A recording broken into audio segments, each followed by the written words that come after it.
Paris Olympics లో భారత hockey జట్టు దూసుకెళ్తోంది. బ్రిటన్ పై షూటౌట్ లో 4.2 తేడాతో గెలుపు నమోదు చేసుకుంది.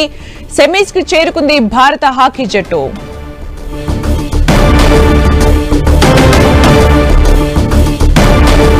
ప్యారిస్ ఒలింపిక్స్ లో భారత హాకీ జట్టు దూసుకెళ్తోంది. బ్రిటన్ పై షూటౌట్ లో 4-2 తేడాతో గెలుపు నమోదు చేసుకుంది. సెమీస్ కి చేరుకుంది భారత హాకీ జట్టు.